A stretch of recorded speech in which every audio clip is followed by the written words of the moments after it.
Hello everyone, so we are going to be making potato greens today. So these are some of the ingredients that I have. I have the potato greens. Thankfully I live by an African market that already they cut up the potato greens for you, so you don't have to worry about doing it. So I have 1.5 bag of potato greens. I have my palm oil over here, and then I have my crayfish powder, I have my shrimp powder, I have the shrimp seasoning, I have the butter beans that I'm gonna put in.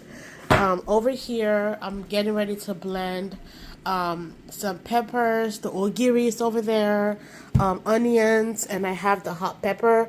It was in my freezer, so I'm getting ready to defrost it. And then over here I have my fish.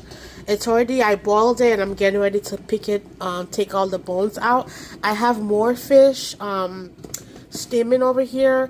This is how I like to make my fish when I buy it from the store. I like to boil it first and like just cleanse it. I throw out the water, as you can see, because there's no telling how the fish was handled. I've seen some videos where they're making the smoked fish, and some of the areas is very unsanitary. So I like to boil my fish, pick it, wash it real good, and then use it to cook. So this is just a preparation. We're getting ready to get started, and I have my helper here, and as you can see, she's struggling with the onion. She's she's cutting the onion, and it's it's making her cry, but she's doing a good job. She wants to learn how to cook. So we're getting ready to blend everything and put everything together, so hang tight. Hello guys, so welcome to part 2. Over here, this is my pot that's already starting to boil. I have my peppers. This is a combination of jalapeno, habanero, and onions. And then over here, I have my blended crayfish with onions. And then over here, I have my kuta fish that's been washed 3 times. I boiled it, threw out the water, washed it twice to get the impurities from it.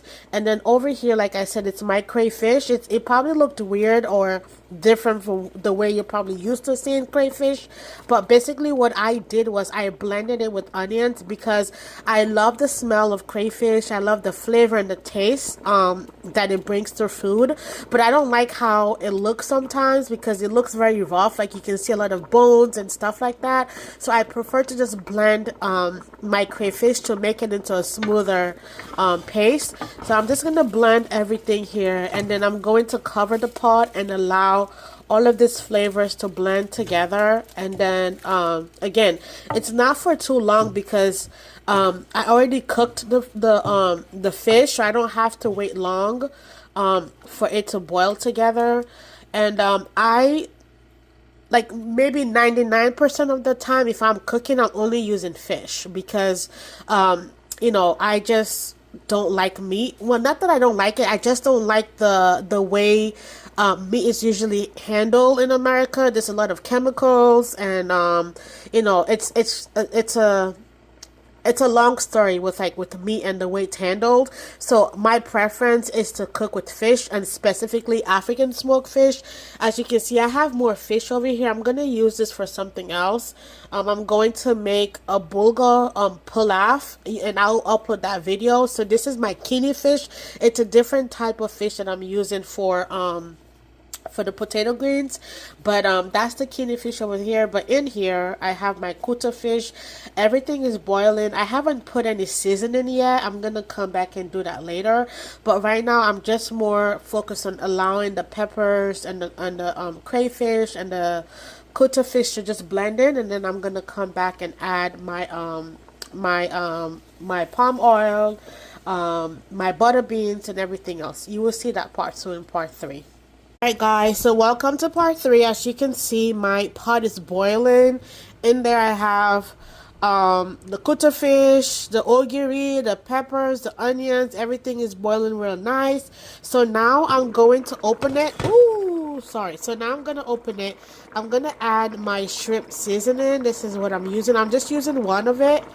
I already have one that was broken up, so I'm going to add it in here. And then I'm gonna add some beef seasoning, just a little bit, just a tiny bit. Okay. And then I'm gonna add my palm oil. So just give me 1 second. I'm gonna add my palm oil. Okay. This is like the star, right? The star of the potato grain. You need a lot of palm oil. So here I have the palm oil. I've added my seasoning. So you may think that it's not a lot of seasoning. I'm not putting a lot because the fish itself, the kuta fish, is salty. I think they probably put some salt in it to help preserve it. So the fish itself has salt already, so I don't want to make it too salty, and also, you know, too much salt is not healthy for you. So that's why I'm not putting too much seasoning, because I tasted it already, and just the fish by itself added a lot of flavor. So I just needed to add just a little bit more. So in here now we have the you know, the kuta fish, the peppers, the ogiri, everything is blended and then boiling. So I'm just gonna cover this and allow it to you know, boil a little bit more, and then I'm gonna come in and add the potato grains. Okay, it's a very simple recipe, nothing too fancy. And you know, potato grains is one of those things where, you know, depending on where you are, there's like a billion recipes. You know, the Liberians, you know, they fry it, they have their own recipe, which I've had before, and it's very good. You know, if you go to Senegal or Gambia, you know, they have their own way of cooking it. And of course in Sierra Leone, you know, there's so many ways, you know, to cook it. So this is my way. It's simple. So I don't want to hear anything in the comment section about, oh, that's not how you cook potato grains. That's not how you cook it. You need to do this. And I don't care. This is how I cook my potato grains. Okay, you can cook yours however you want. So I will see you when I come back to add my potato grains. Okay, thanks for watching, and again, don't forget to please like this video, subscribe, and if you want to leave a nice comment, go ahead and leave a nice comment. Okay, thank you so much. Bye bye. Hello everyone, so I'm back. I'm getting ready to add the potato grains. As you can see, my pot is boiling. I'm just gonna open it. I'm going to add my potato grains. So 1 second. This is my potato grains. I'm just gonna add it to the pot.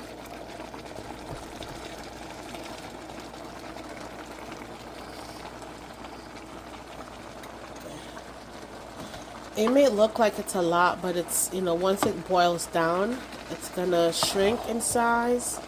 And it's just gonna be just, you know, just enough. So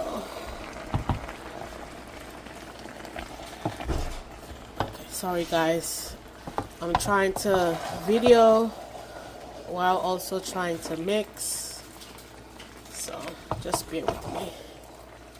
So as you can see, it's actually already shrinking as it steams and cooks.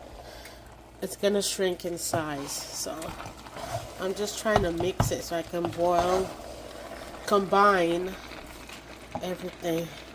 Watch out for bones. This is from the fish. So I'm gonna put the rest of it. I'm just gonna pour. I'm just pouring the rest of it. Okay, so I'm actually just gonna cover it now. Allow it to cook, and then I'm gonna come back and mix it. For now, I'm just gonna cover it. Okay. Alright guys, so as I said, you know, the potato grains has shrunk in size, and you know, this is what it looks like. I've actually I added a little bit more pepper to the potato grains because I didn't like I thought it wasn't too spicy, so I added some. But what I did was I decided to keep the peppers whole, just because I don't want to make it too spicy for my kids, because I have two little ones. So I'm just gonna have the peppers here and have them steam and cook, and then when I'm eating it, I can, crush them with the rice. So this is the finished product, okay? This is my potato grains. I'm just gonna let it simmer for maybe, a minute or so, and I'm going to, turn the stove off. But yes, this is the finished product, and this is something you can eat with rice, bulgur, and any other grains of your choice, okay? So it's really up to you. You can even go ahead and eat it with the bread if you want to. At this point, it's so good, you can try bread and let me know in the comment section how that tastes. But yes, thank you so much for watching this video, and as always, please remember to subscribe, hit the like button, and the notification bell. As promised, next week I'm going to make some bulgur pilaf. So if you want to see what that is, come back next week and watch for the video. And for now, you can actually check out the other videos that we have. Okay, thank you so much for watching. God bless. Bye. Mwah. Hello guys, so welcome to the final part of this potato greens saga. So as you can see, my potato greens is boiling away. As I mentioned that it was going to shrink in size, and so it's been boiling for a couple of minutes. I actually went ahead and added some peppers because I didn't like the spiciness level, and I like my potato greens to be very spicy. I like my food spicy. So I added, a few more peppers. I'm not going to crush them because I don't want to overdo it, because my kids, do eat spicy food, but not at the same level as I do. So I'm going to just keep this ones whole, and then when I'm eating, I can crush them with the food, okay? So this is pretty much it. This is the potato greens. It's done. I'm getting ready to turn the stove off. As you can see, it tastes great. And so this is something that you can eat with rice, bulgur, and any other grain of your choice. Even couscous I've had it with, and it tastes really good. And so, this is, how I prepare my potato greens. This is one of my kids' favorite plaças, as we say in Sierra Leone. She used to, when she was little, she used to ask me if she can take it to school for lunch, and I allowed her to do it. But now she's like, no, I don't want it. Now she's a picky eater, so, but she still loves to eat it at home, and it's actually one of my favorite plaças too, or sauce. So yes, this is the end. Thank you so much for watching. I hope that you enjoyed following along. And if you have any comment, feel free to leave it in the comment section. Remember to subscribe, check out our other videos, and most importantly, hit the notification bell, because I am going to be making something else. Next week is actually a bulgur pilaf, and if you're wondering, oh my god, what is that? Well, hit the notification bell and subscribe so that when the video drops, you'll be able to see it. Okay, so thank you so much for watching. God bless, and have a great day wherever you are. Bye bye.